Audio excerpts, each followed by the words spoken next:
this is Elizabeth and Elton Brewington, and we just heard from Richard Morden, and that was amazing. And we'll make sure that you get a copy of the video. Thank you, Richard, for giving us those nuggets and very valuable information, and for being the sponsor for this session. And I now have in the studio Dr. J, who I had the privilege and honor to have met earlier, and he really impressed me, and I'm hoping to bring him back next month so we can get more time with him because he had a really busy schedule. So thank you for fitting us into that schedule. And over to you, Dr. J. Tell us about yourself and give us some tips and advice. Well, thank you for having me on, and thank you for the rest of the speakers as well too for your insight and your knowledge. Richard, that was great insight to kind of link some of the physical and psychological well-being there. And my name is Dr. Jay Trimbadia. I'm a board certified clinical psychologist working in a large health system. I've been helping patients of mine with the interplay of their physical health and their psychological health, along with their social well-being as well too, and looking at the interplay and how that affects them from a physical, biological standpoint with their physical health, but also how that translates into their psychological well-being. I also am a consultant for high performers in organizations and teams, helping those individuals tackle stress and burnout using evidence-based tools such as communication techniques, stress management techniques, and other exercises to help them go through and tackle stress and eventually burnout as well too. And I think that this topic of emotional intelligence kind of hits home as well too. In that, listening to the other speakers, one of the things that stood out to me was the idea of emotional intelligence first intrinsically, in looking at ourselves internally first, being aware and insightful of where we are in that space, whether it's with communication with a partner or with a team or with colleagues or friends or whatnot. We kind of first have to look at where we are that day, right, and understand where we're sitting there, and what we're bringing to the table from a verbal, nonverbal standpoint as well too. And the other part, like we mentioned, like other speakers have mentioned, is also looking at the other person, listening to what they're having to say. And the one thing that I tell my patients all the time, will tell them all the time, is I'm going to put myself in your shoes. I'm going to meet you where you are. And I think that when it comes to communication, partnerships, teams, large organizations, leadership, it all starts with meeting people where they are. And I think that the research shows that in emotional intelligence, emotional query starts with understanding and listening. I know that a lot of folks that I work with, they want to fix things right away, jump right in to tackle the problem or to have a rebuttal or argument. But first, I think the key is to listen to what's going on with this person, kind of understanding their and checking out their nonverbal cues, where they are today, how do they get there? Um, Before doing anything, I believe that that is major, to kind of sit there with them, to jump in their shoes for that day. They might be a high performer, right? Richard talked a little bit about athletes. We have athletes that are high performers and are making shots and scoring touchdowns and making goals.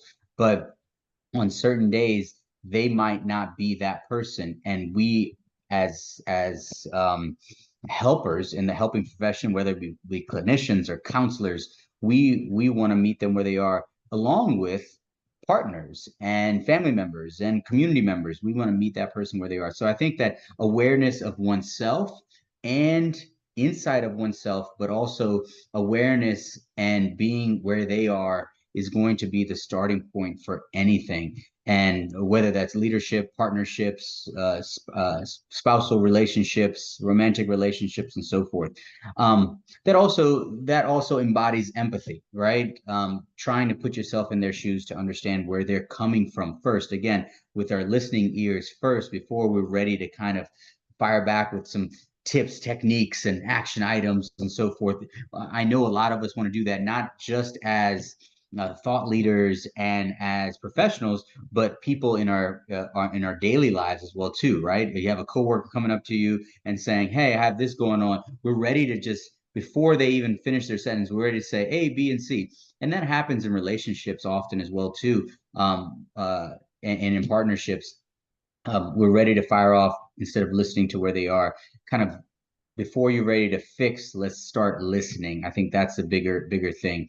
Um, and talking about emotional intelligence, one thing that sticks out to me, it is a community kind of thing, right? Whether you're in large groups, smaller groups, or just one-on-one, the emotional intelligence and the practice that we have for emotional intelligence is going to be key to everything there. Recognizing your patterns, how do you function? How do you interact and so forth? And it's never too late to understand where how you interact and where the challenges and barriers lie and what are some of your strengths, right? So people come to you for some reason and understanding those strengths, but understanding also how that other person may react. And I think that Richard was talking about that with love languages and with communication as well too. And I second that significantly. One of the other things that stands out to me is check-in circles, right? You have that at different job sites. You have a check-in in the morning on Thursdays, or you have a check-in every morning at 7:30 or something like that. One of the pieces that I've learned from the research is also having these frequent check-ins with your partner. And that could be just a Wednesday at 8 p.m. when you both know that you don't have anything going on, that's in the schedule, and kind of having it where that's you can allot 10-15 minute time, whatever it may be, but not so much of like, how are you doing? You're good? Okay, I'm good. All right, let's move on. I gotta mow the lawn tomorrow. We gotta go pick up the dog food tomorrow and so forth. It's more of kind of connecting with each other. So doing those things as well too. Um, Along with all of that, kind of jumping back to what Richard said as well, was how do we mitigate stress when we're experiencing some of these things in our conversations? How do we tackle stress for us first before we go into a stressful conversation or a difficult challenging moment with a partner or a spouse or something like that? And that's exactly why I created these digital wellness cards to help individuals tackle stress, but also increase happiness. I was getting a lot of information from people in the community, people in my community, but also patients. Like, man, I wish I had a pocket psychologist sometimes. You know, Dr. T, I wish that you were with me when I was going into that interview, or I had that difficult conversation I needed to have with my spouse about A, B, and C. Well, now I've created these digital cards where people can keep them on their phones and they can use those in stressful situations, whether that's going into talking to a spouse or a social situation that you've never been in before, a new job social, right? You start a job on Monday and then Friday you're meeting everybody, or just a social situation in general.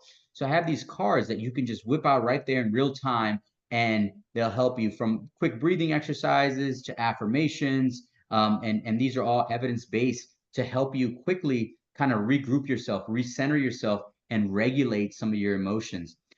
On the other hand, these cards are also good for daily habits, and couples and individuals in relationships or anybody can practice these on a daily basis, whether that's taking a walk without your phone, or dancing to a little music, or working on some of these sleep techniques that are in the cards and stress management techniques.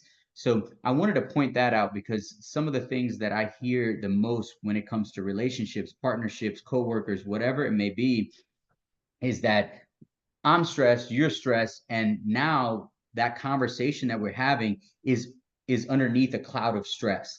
And I think that if we tackle that first, tackle that piece, we're able to have concise, comprehensive, and effective conversation to tackle these barriers that we may have in relationships. So I appreciate you having me on, and I'm excited about this conversation. Thank you again, Elizabeth, for having me on. Thank you so much, Dr. J. That was so great.